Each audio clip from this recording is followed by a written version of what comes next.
بسم الله الرحمن الرحيم الحمد لله رب العالمين والصلاة والسلام على أشرف المرسلين نبينا محمد وعلى آله وصحبه أجمعين أما بعد إخواني وأخواتي في الدين رحمكم الله تعالى.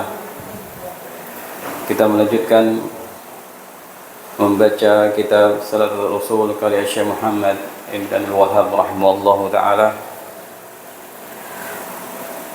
Pada sesi sebelumnya sudah kita baca bersama satu kaidah penting terkait makna syirik atau bagaimana orang terjerumus ke dalam kesyirikan. Faman sarafa minha syai'an li ghairillah fa huwa musyrikun kafir. Barang siapa yang memalingkan atau mengarahkan sesuatu dari jenis ibadah yang sudah disebutkan tadi, maka dia terjerumus kepada selain Allah, maka dia menjadi seorang musyrik yang kafir. Dengan itu dia keluar dari Islam, ya. Nah, sekarang kita akan membaca bersama contoh-contoh doa, contoh-contoh ibadah yang disampaikan penulis rahimahullah ta'ala, yang selalu diiringi dengan dalil-dalilnya. Ada 14 ibadah yang beliau sampaikan disertai dengan dasar-dasarnya di Al-Quran ataupun hadis. Yang pertama adalah ibadah doa. Qala rahimahullah ta'ala wa fil hadithi ad-du'a'u mukhul ibadah. Dan di dalam al-hadis yang artinya doa adalah inti ibadah. Hadis ini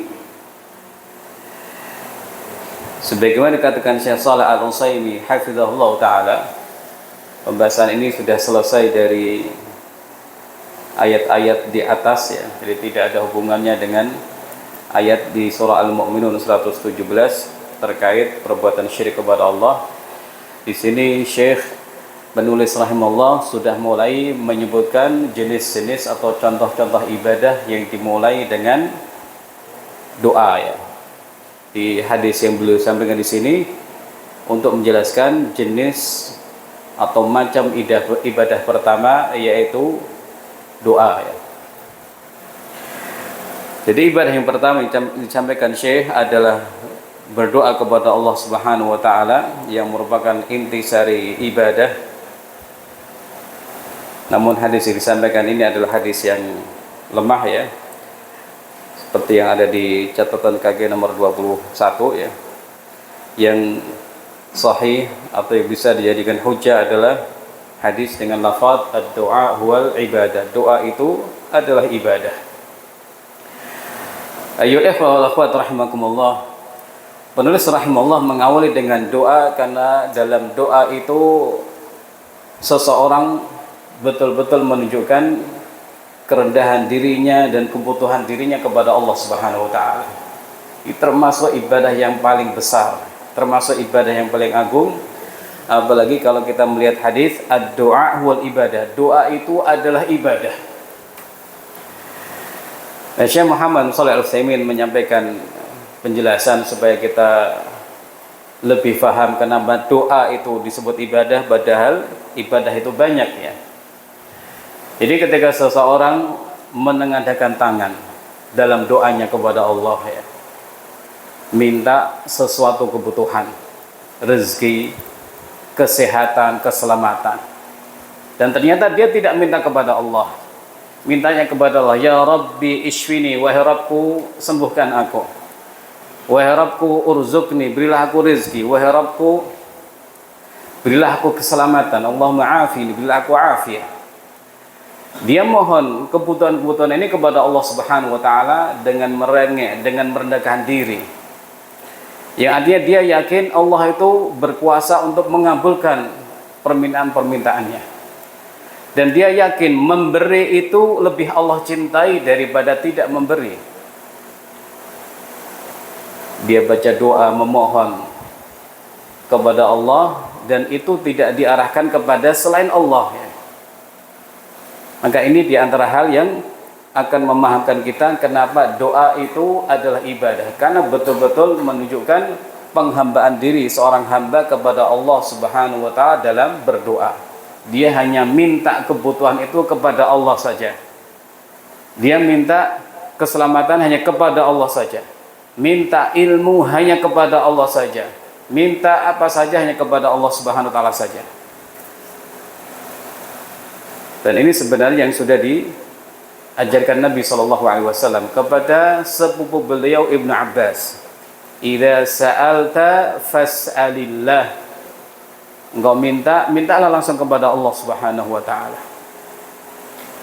Santri minta kesehatan, minta keselamatan, minta pemahaman, minta supaya diberi kekuatan ya. Minta langsung kepada Allah Subhanahu wa taala. Kemudian penulis rahimahullah membawakan dalil, wad dalilu qauluhu ta'ala wa qala rabbukum ud'uni astajib lakum innal ladzina yastakbiruna an ibadati sayadkhuluna jahannama dakhirin. Dalilnya adalah firman Allah Subhanahu wa taala yang artinya, dan Rabbmu berfirman, berdoalah kepadaku. Perintah dari Allah Azza wa Jalla yang berisi juga janji, niscaya akan aku kabulkan bagimu. Berdoalah, niscaya aku kabulkan. Ini suatu janji yang besar dari Allah Azza wa Jalla. Janji kebaikan Allah kepada hambanya. Berdoa langsung dikabulkan. Tapi kadang-kadang orang tidak dikabulkan doanya, ya karena belum memenuhi syarat atau belum ditakdirkan untuk dikabulkan. Tapi yang jelas ketika orang berdoa, dia sedang dalam ibadah. Ya apa tidak? Dalam ibadah. Berdoa lagi, berdoa lagi, berdoa lagi, berdoa lagi. Enggak putus asa untuk berdoa. Karena memang kita itu disuruh berdoa terus, berdoa terus. Jangan tergesa-gesa. Yustajabu li ahadikum ma lam ya'jal, kata beliau sallallahu alaihi wasallam. Akan dikabulkan bagi kalian selama tidak tergesa-gesa dalam doanya. Maka ada yang bertanya, berdoa dengan tergesa-gesa itu gimana? Apakah kesusu mocone? Bacanya cepat-cepat? Tidak.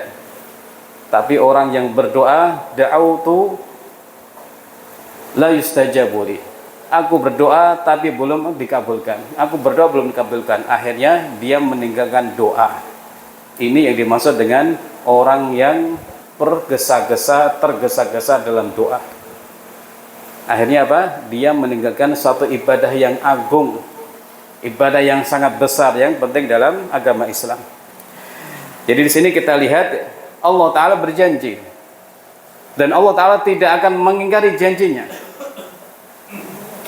Tapi kadang-kadang memang diundur untuk kebaikan hamba, atau mungkin untuk kebaikan nanti di suatu saat ya. Ud'uni fastajib lakum wa qala rabbukum ud'uni astajib lakum. Dan berdoalah kepadaku, niscaya akan aku kabulkan. Siapapun yang berdoa, minta apapun kepada Allah Subhanahu wa taala, selama tidak dilarang, selama bukan mustahil ya. Ya Allah, jadikan aku nabi. Boleh apa tidak? Tidak boleh. Pertama karena nabi sudah tertutup, kenabian sudah tertutup, dan menjadi nabi itu ya pilihan murni dari Allah Subhanahu wa taala terhadap hamba-hamba yang Allah kehendaki.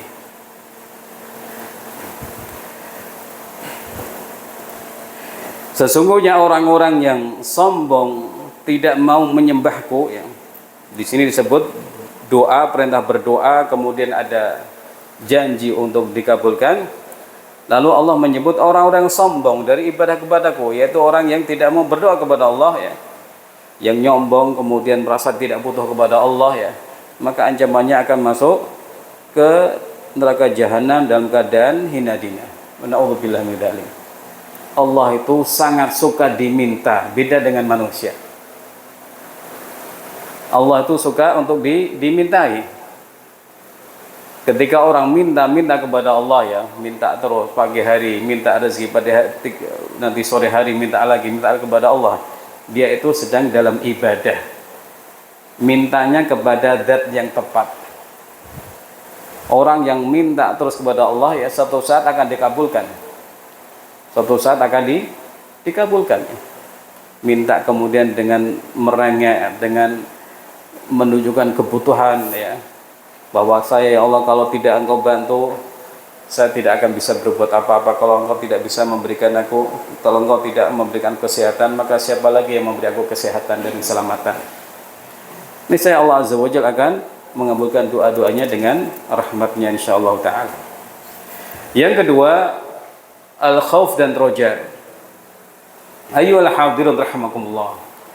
Di awal pembahasan kita ya, sudah disebutkan tentang pentingnya belajar akidah ya, terutama mengenal Allah Subhanahu wa taala. Nanti akan memperbaiki jenis ibadah kita, akan membuat kita takut kepada Allah, akan membuat kita ini akan lebih baik dalam menjalani kehidupan sehari-hari.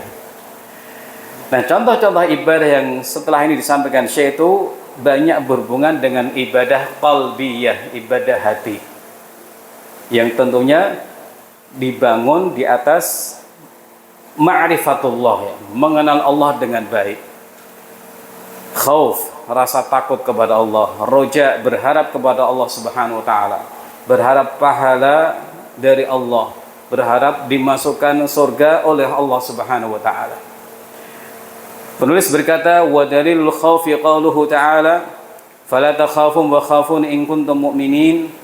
Dalil dari khauf adalah firman Allah Subhanahu wa taala yang artinya, karena itu janganlah kamu takut kepada mereka, pada orang-orang kufar, tapi takutlah padaku jika kamu benar-benar orang yang beriman.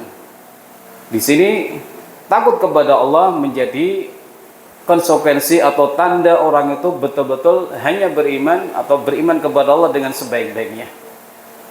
Takut kepada Allah, takut terhadap siksanya, takut Allah Ta'ala menimpakan keburukan pada dirinya. Nah, terus jalan selamat dari rasa takut ini gimana? Mendekat kepada Allah, beramal soleh, bukan malah lari, bukan malah menjauh. Saya takut kepada Allah, terus makanya saya lari menjauhkan dari Allah. Nggak bisa. Alam semesta ini milik Allah Subhanahu wa taala. Nggak bisa, mau lari kemana? Takut kepada Allah supaya tidak kemudian supaya selamat dari yang ditakuti, dari siksa Allah misalnya, maka dengan amal soleh. Demikian juga roja ya. Orang berharap kebaikan dari Allah Subhanahu wa taala, berharap rahmat Allah Subhanahu wa taala. Maka dia pun harus melakukan sesuatu yang mendatangkan rahmat Allah kepadanya, yaitu beribadah. Nah, dua hal ini ya, khauf dan roja, merupakan dua sayap dalam ibadah. Atau seseorang itu hendaknya punya khauf dan roja dalam kehidupan sehari-hari, supaya dia tidak sembarangan karena takut kepada Allah, supaya dia tidak putus asa dari rahmat Allah, dan supaya dia tidak sembarangan melakukan perbuatan di kehidupan dunia ini ya. Dia takut berarti dia akan mengendalikan diri. Dia punya roja, punya rasa harapan kepada Allah, berarti dia tidak akan putus asa dari rahmat Allah Subhanahu wa taala. Maka dua-duanya harus ada ketika beribadah ya, antara takut dan berharap kepada Allah Subhanahu wa taala. Ketika berada di mana saja, antara takut dan berharap kepada Allah Subhanahu wa taala. Jadi di sini kita diperintahkan untuk takut kepada Allah taala. Demikian juga berharap kepada Allah, faman kana yarju liqa'a rabbih falyamal 'amalan shalihan wa la yusyrik bi'ibadati rabbih ahada.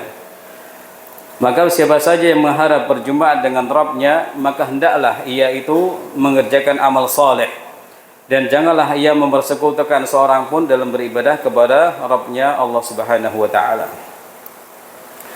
Ulama biasanya menekatkan tentang rasa takut yang merupakan syirik kepada Allah, yaitu khaufus sirri, rasa takut secara rahasia, rasa takut yang sifatnya rahasia.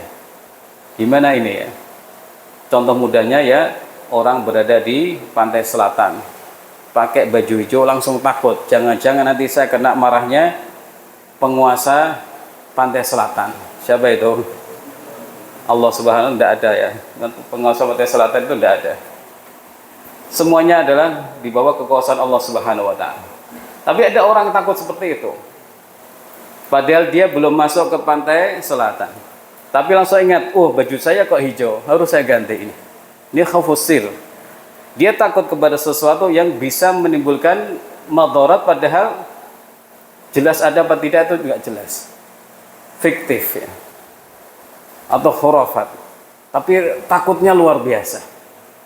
Nah, takut seperti ini hendaknya diarahkan kepada Allah, karena Allah yang Maha Kuasa, Ad-Dar An-Nafi', menimbulkan mara bahaya, demikian juga mendatangkan manfaat, hanya Allah Subhanahu wa taala. Atau contoh yang disampaikan Syekh Abdul Razak dalam kitab beliau Syarah Ushul Salasah ya. Jadi ada seseorang yang berbisnis dengan partner-partnernya, dengan kawan-kawannya atau dengan orang lain, kadang-kadang utang ya, utangnya belum dibayar-bayar, kemudian disuruh sumpah kapan bayar.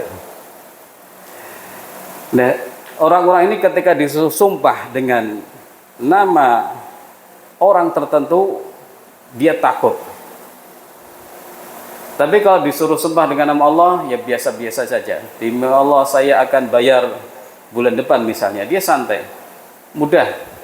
Tapi kalau disuruh bersumpah dengan nama syekhnya ya, atau wali yang dia kenal, ayo sumpah kamu dengan nama walimu, bulan depan bayar, nggak berani. Nggak berani, karena apa? Dia takut nanti kalau saya dusta, guru saya tadi marah menimpakan sesuatu keburukan. Nah ternyata ada yang semacam ini. Atau kadang-kadang orang di rumahnya ada foto siapa gitu ya, foto orang tertentu yang dia kagumi. Dia tidak berani macam-macam, mau maksud nggak berani. Kenapa? Tuh ada fotonya. Padahal orangnya mungkin sudah meninggal. Orangnya mungkin sudah meninggal. Gambar saja, kenapa takut? Justru kenapa tidak takut kepada Allah yang As-Sami'ul Basir, yang maha mendengar dan lagi maha melihat? Takutnya sama foto. Atau takut pada orang yang ada di dalam kuburan, nggak berani. Kalau di sini gimana, nunjuk gini nggak berani gitu ya. Jangan nunjuk, tapi nunjuknya gini malah nonjok. Nanti kalau begini ada apa-apa gitu ya. Gini nggak berani, gini malah berani. Ada semacam itu ya. Ini takut kenapa ini? Kenapa kalau nunjuk ke kuburan takut? Ada apa ini? Ya. Kemudian tawakal, wa dalilu tawakkuli qauluhu ta'ala wa 'ala Allah fatawakkalu in kuntum mu'minin.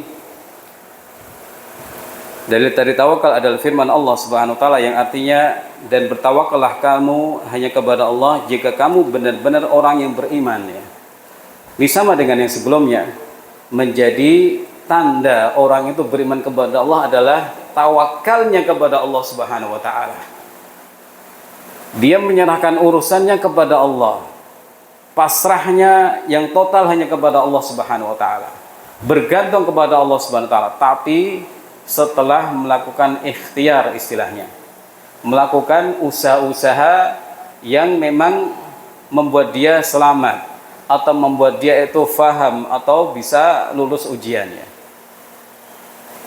Kalau dalam bahasa akidah ya, akhdul asbab, harus menempuh langkah-langkah, harus ada usaha. Bukan kamu nggak belajar besok ujian aku tawakal. Enggak, ini bukan tawakal tapi tawakul.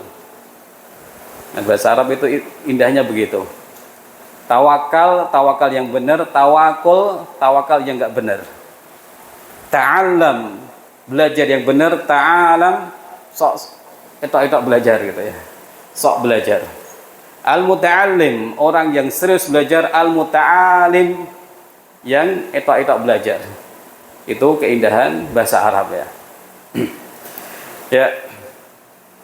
Jadi tawakal itu harus memenuhi dua syarat ini. Orang sebelum tawakal harus usaha dahulu. Mau mudik misalnya, semuanya diservis, mobilnya diservis, mau dicek semuanya, kemudian tawakal ala Allah.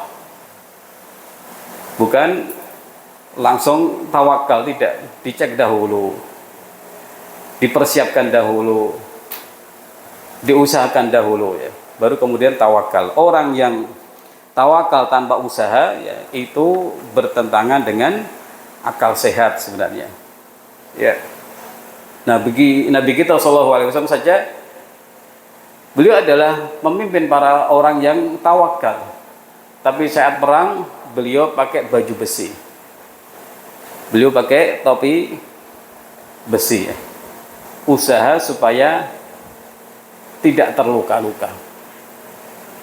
Beliau pakai usaha dahulu, ikhtiar dahulu, bukan ayo maju perang, oh nggak baga baju besi dan seterusnya, aku tawakal, ini salah, ini salah, ini nekat ya, bonek ya. Ya.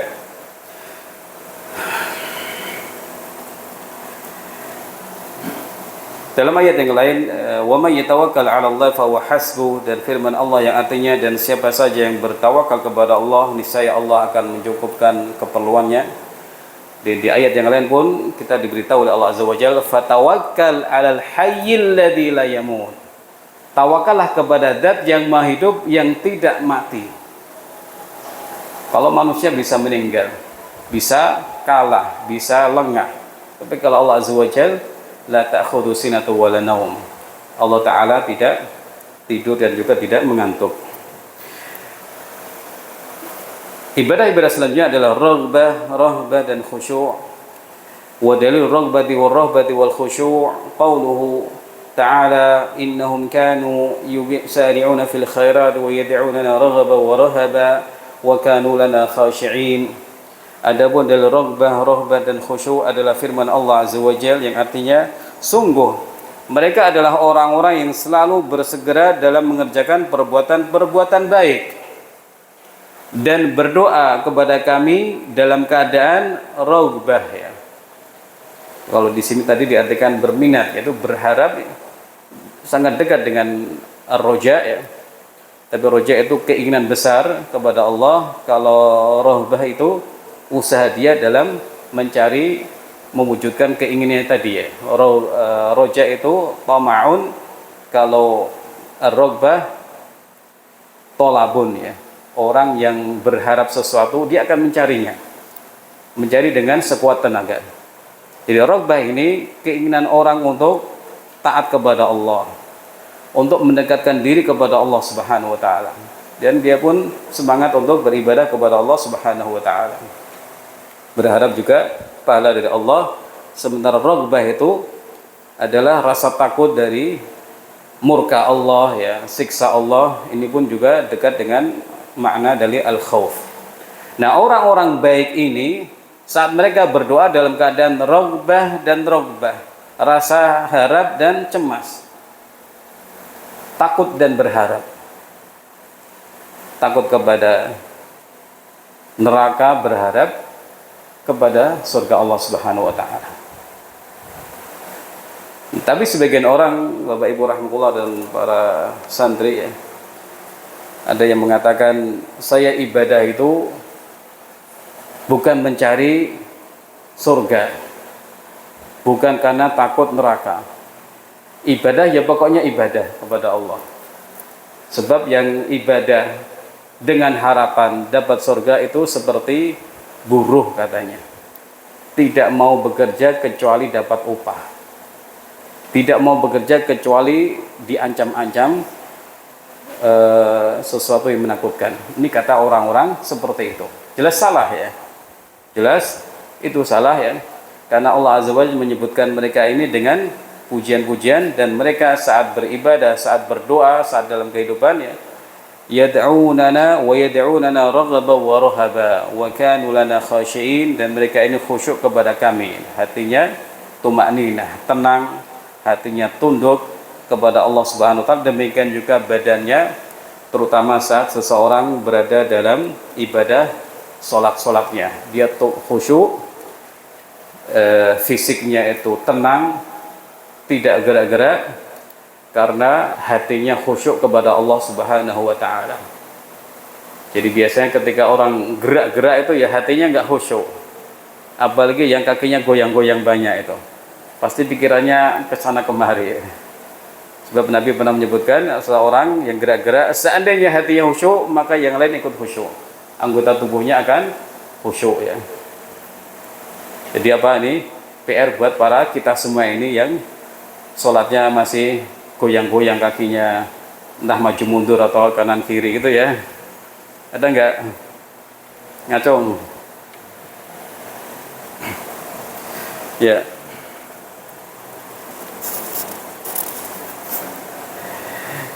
Dalil khasyah dan inabah kepada Allah Subhanahu wa taala sebagai ibadah. Khasyah juga seperti khauf tapi lebih tinggi dari khauf ya. Jadi rasa takut kepada Allah yang dibangun di atas ma'rifah Allah dengan baik ya. Mengenal Allah dengan lebih baik. Makanya yang berkarakter khasyah itu al-ulama, innama yakhsyallaha min ibadil ulama, orang-orang yang berilmu. Mereka punya ilmu yang luas, pemahaman yang luas tentang Allah Azza wa Jalla, sehingga mereka pun khasyah, takut kepada Allah Subhanahu wa taala. Wa dalil khasyati qauluhu ta'ala fala takhshawhum wakhshawni. Adapun dalil khasyah, rasa takut, adalah firman Allah taala yang artinya maka janganlah kamu merasa takut kepada mereka, tapi takutlah kepadaku saja. Kalau takut kepada ular boleh apa tidak? Ada yang nggak takut ular? Ular sendok, apa ular sendok? Ular kobra ya. Ada yang nggak takut? Kalau takut syirik apa enggak itu? Takut ke harimau? Bukan syirik, itu takut manusiawi istilahnya. Sebab dia orang tahu akan menimbulkan mudarat. Dekat-dekat bisa kena bisanya, dekat-dekat bisa diterkam kemudian mampus ya. Jadi bahayanya sudah jelas ada di hadapan kita, dan itu manusiawi, bukan syirik kepada Allah Subhanahu wa taala. Tapi ada takut yang jeleknya, orang takut berbuat taat kepada Allah, takut dicela, takut diomongin. Nah, ini tercela, ini takut yang tercela. Sebab Allah Nabi SAW memerintahkan ittaqillahi tsumma kunta, bertakwalah kepada Allah dimanapun engkau berada, takutlah kepada Allah saja, bukan kepada manusia. Diomongin gini langsung nggak mau jamaah. Maka kita ingatkan, sabarmu mana untuk di atas kebenaran tadi. Ini pelajaran yang pertama tadi. Diomongin sedikit langsung tidak berani jilbaban, malu jilbaban. Kenapa diomongin orang itu? Ini takut yang tidak baik ya. Kemudian wa dalilul inabah qaulu ta'ala wa anibu ila rabbikum wa aslimu lah. Dan dalil inabah, kembali kepada Allah, ini orang selalu kembali kepada Allah Subhanahu wa taala. Selalu kembali kepada Allah dalam seluruh urusannya. Ini adalah ibadah, dasarnya adalah dan kembalilah kamu kepada Rabbmu dan berserah dirilah kepadanya. Kemudian isti'anah. Wa dalil isti'anati qauluhu ta'ala iyyaka na'budu wa iyyaka nasta'in. Dalil isti'anah adalah firman Allah Ta'ala, hanya kepada engkaulah kami menyembah dan hanya kepada engkaulah kami meminta pertolongan. Kata sebagian ulama, intisari surat Al-Fatihah. Al-Fatihah itu intisari Al-Quran, induknya Al-Quran. Intisari dari surah Al-Fatihah adalah ayat ini, iyyaka na'budu wa iyyaka nasta'in. Hanya kepadamu lah ya Allah kami menyembah, dan hanya kepadamu lah ya Allah kami mohon pertolongan dalam urusan ibadah kami, dalam urusan dunia kami atau urusan akhirat kami. Mohon pertolongan kepada Allah supaya dimudahkan, supaya dilancarkan, supaya disukseskan. Nah, apakah tidak boleh minta tolong kepada temannya? Boleh, selama temannya bisa. Tolong bawakan ini, tolong bawakan itu. Tapi hakikatnya orang itu lebih baik tidak minta tolong kepada orang. Lebih baik tidak minta tolong kepada orang lain, tapi bisa ya. Boleh seseorang minta tolong kepada orang lain dalam urusan yang mampu dia lakukan. Kalau itu urusan-urusan yang hanya Allah yang bisa membantu dan menolong, maka harus diarahkan kepada Allah Subhanahu wa ta'ala. Wa fil hadithi idza ista'anta fasta'in billah, dan dalam Dan dalil dari hadis adalah jika engkau memohon pertolongan, maka mintalah pertolongan kepada Allah Subhanahu wa taala. Sekali lagi ini juga arahan dari Nabi kita SAW kepada sepupu beliau Ibnu Abbas. Minta tolong, langsung minta tolong kepada Allah. Utamakan ini dahulu. Minta berdoa, minta langsung kepada Allah Subhanahu wa taala. Ini akan menanamkan pendidikan tauhid sejak dini dengan sebaik-baiknya. Minta langsung kepada Allah. Pengen sesuatu, langsung minta kepada Allah Subhanahu wa taala. Santri pengennya apa? Sepeda, motor, ya. Minta kepada Allah Subhanahu wa taala. Kemudian isti'adzah. Wa dalil isti'adzati qauluhu ta'ala qul a'udzu birabbil falaq qul a'udzu birabbin nas. Adapun dalil dari isti'adzah memohon perlindungan adalah firman Allah Subhanahu wa taala, katakanlah aku berlindung kepada Rabb yang menguasai subuh, dan firman Allah taala yang artinya katakanlah aku berlindung kepada Rabb yang memelihara dan menguasai manusia. Mari kita lihat dua perintah Allah di dua surat yang mulia ini yang disebut dengan al-mu'awwidhatain. Minta tolong, minta perlindungan kepada zat yang menguasai semua manusia. Manusia yang jahat, manusia yang tinggi kedudukannya, yang galak, yang represif, macam-macam. Semuanya itu adalah dalam pengaturan Allah Subhanahu wa taala. Seperti pelajaran yang sebelumnya, Rabb itu satu, selain Allah adalah marbub. Semuanya ada di bawah aturan atau pengaturan Allah Subhanahu wa taala. Semua manusia yang mungkin ditakuti kejahatannya, para preman, para begal, seterusnya, orang langsung mohon perlindungan kepada Allah Subhanahu wa taala. Demikian juga mohon perlindungan kepada penguasa subuh, ya.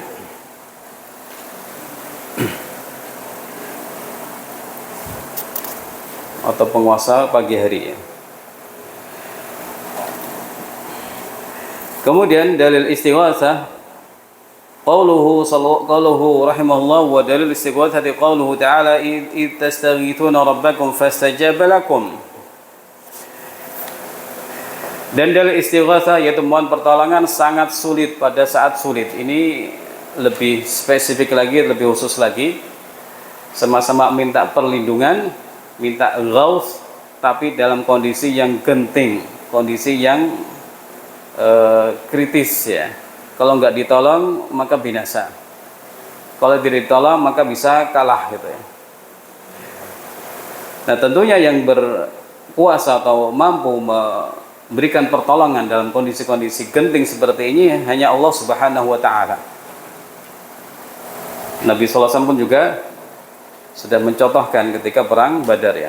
Kita lihat dulu ayatnya yang artinya ingatlah ketika kamu beristighatsah kepada Rabbmu lalu diperkenankannya bagimu. Nabi kita SAW ketika bersama para sahabat, ya, di perang Badar itu perang yang tidak diinginkan sebenarnya, karena niat beliau dan para sahabat keluar, ya, itu ingin menghadang kafilah dagang yang dipimpin oleh Abu Sufyan dari Syam. Dicegat. Tapi kemudian Allah takdirkan lolos. Nah, sementara para kaum musyrikin Quraisy ketika mendengar bahwa dagangan mereka terancam, mereka pun mempersiapkan pasukan yang memang siap untuk berperang dengan senjata-senjatanya. Jumlahnya pun lebih banyak. Lalu bertemulah dua pasukan itu di Badar, ya. Nabi sallallahu alaihi wasallam mohon pertolongan kepada Allah taala seperti Allah sebutkan dalam surah Al-Anfal tadi, ittastaghithuna rabbakum, ketika kalian mohon perlindungan istighatsah kepada Rabb kalian. Sampai-sampai beliau mengangkat tangan tinggi dan mengatakan, ya Allah, kalau pasukan ini kalah, engkau tidak akan disembah lagi.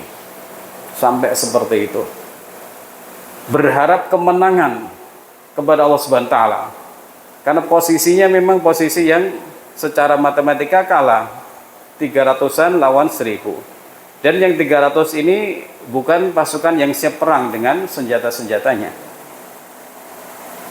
Sehingga kemudian beliau SAW istighatsah, mohon pertolongan kepada Allah dalam waktu yang genting ini. Dan kemudian Allah memperkenankan doa beliau dan istighatsah beliau. Allah menolong beliau dengan diturunkan hujan gerimis ya. Hujan gerimis itu kan berarti akan pasir itu akan menjadi mudah diinjak ya. Apa namanya? Dan kemudian ternyata para sahabat diberi nikmat bisa nu'as. Apa nu'as? Bisa ngantuk ya. Mau perang kok bisa ngantuk, itu kan luar biasa. Sehingga ada ketenangan, ada tenaga setelah itu. Ada hujan, kemudian ada rasa kantuk. Dan Allah kemudian memberikan kemenangan yang gemilang bagi Nabi sallallahu alaihi wasallam dan para sahabatnya, para wali Allah Ta'ala. Berikutnya adalah menyembelih. Wa dalilul dzabhi qauluhu ta'ala qul inna salati wa nusuki wa mahyaya wa mamati lillahi rabbil alamin la syarika lahu wa bidzalika umirtu wa ana awwalul muslimin. Dalil dzabh menyembelih termasuk ibadah adalah firman Allah Subhanahu wa taala yang artinya katakanlah sungguh salatku, sembelihanku, nusuki, hidupku dan matiku hanyalah untuk Allah. Rabb semesta alam, tiada sekutu baginya, demikian itulah yang diperintahkan kepadaku, dan aku adalah orang yang pertama-tama berserah diri kepada Allah, atau orang yang muslim kepada Allah Subhanahu wa taala. Ini arti asal dari kata Islam, yaitu istislam, berserah diri kepada Allah Subhanahu wa taala. Nah, menyembelih yang dimaksud, yang termasuk ibadah adalah ya, atau menyembelih yang dimaksud dengan ibadah adalah ibadah dengan mengalirkan darah dari leher sembelihan itu. Jadi semua nyembelih itu harus dengan menyebut nama Allah ya. Tapi khusus untuk ibadah yang disebut nyembelih itu, orang menyembelihnya karena Allah, yaitu dengan mengalirkan darah dari leher binatang ternak yang dia sembelih, yaitu dalam ibadah korban misalnya. Dalam ibadah korban, orang menyembelih sudah selesai, ibadahnya itu menyembelih. Mau dia makan atau tidak dagingnya itu urusan lain. Demikian juga akikah, di situ ada ibadah menyembelih, ada ibadah menyembelih. Dia menyembelih kepada Allah, mendekatkan diri kepada Allah dengan cara menyembelih hewan akikah tadi. Kalau menyembelih ayam termasuk ibadah enggak? Tidak masuk dalam hal ini. Orang yang kerjaannya nyembelih sapi itu masuk di sini apa tidak? Tidak, dia nyembelih untuk dijual atau untuk daging ya. Jadi di sini adalah suatu ibadah yang memang intinya mengalirkan darah dari leher hewan ternak yang disembelih. Karena ada syariat tertentu. Wa minas sunnati la'anallahu man dhabaha li ghairillah. Adapun dari sunnah adalah sabda Nabi sallallahu alaihi wasallam, Allah melaknat orang yang menyembelih untuk selain Allah Subhanahu wa taala. Menyembelihnya dengan menyebut nama selain Allah misalnya, atau kemudian menyembelih kemudian disajikan atau disesajenkan untuk selain Allah taala. Biasanya seperti ini enggak akan dimakan, langsung ditaruh.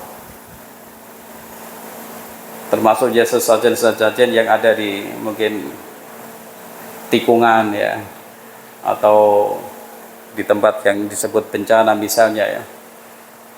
Ini termasuk syirik kepada Allah Subhanahu wa taala.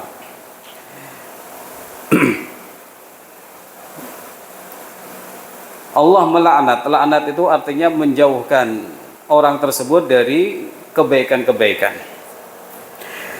Yang terakhir dalil nadar sebagai ibadah. Nadar itu mewajibkan sesuatu atas dirinya, sesuatu yang tidak wajib sebelumnya. Nadar puasa hari Senin, puasa Senin Kamis itu kan sunnah. Tapi orang bernadar, kalau saya apa? Lulus ujian, saya mau puasa Senin Kamis bulan ini misalnya. Nah, puasa Senin Kamis ini pada asalnya bukan wajib, tapi menjadi wajib karena dia bernadar kepada Allah Azza wa Jalla. Nah, nadar ini karena ibadah maka harus dilakukan kepada Allah Subhanahu wa taala. Tapi nadar itu bukan sesuatu yang dianjurkan ya, bukan sesuatu yang dianjurkan. Bahkan kata Syekh Utsaimin, ini ibadah yang dalam tanda kutip unik ya. Pada asalnya enggak wajib, tapi kalau ketika sudah dinadarkan maka menjadi wajib. Tidak dianjurkan, tapi kalau sudah orang menadarkan sesuatu maka harus dipenuhi. Jadi seolah-olah orang ini mau berbuat baik kalau nadarnya dikabulkan Allah gitu ya. Maka yang disebut nadar itu hanya keluar dari orang-orang yang bakhil. Saya mau hatam Quran, kenapa saya nadar kalau saya masuk diterima di ini saya akan khatamkan Quran, seolah-olah nggak akan mau khatam Quran kalau nggak diterima gitu ya. Wa dalil nadri qauluhu ta'ala yufuna bin nadri wa yakhafuna yawman kana syarruhu mustatira. Adapun dalil nadar adalah firman Allah Ta'ala yang artinya mereka menunaikan nadar dan takut akan suatu hari yang adabnya merata di mana-mana. Ikhwani wa akhwati fillah rahimakumullah taala. Dengan ini kita sudah selesai ya membaca contoh-contoh ibadah yang disampaikan Syekh penulis rahimahullah disertai dengan dalil-dalilnya, sehingga akan sangat bermanfaat bagi orang untuk memahami hal tersebut, sehingga kemudian tidak memalingkannya kepada selain Allah Subhanahu wa taala. Kan dia faham ini adalah ibadah yang harus saya lakukan kepada Allah Subhanahu wa taala.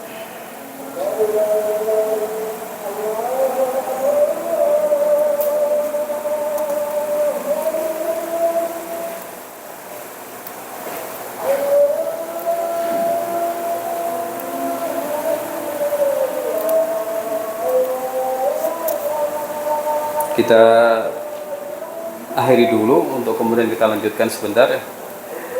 Wallahu taala alam wa sallallahu ala nabiyyina Muhammad wa ala alihi washabihi ajma'in. Assalamualaikum warahmatullahi wabarakatuh.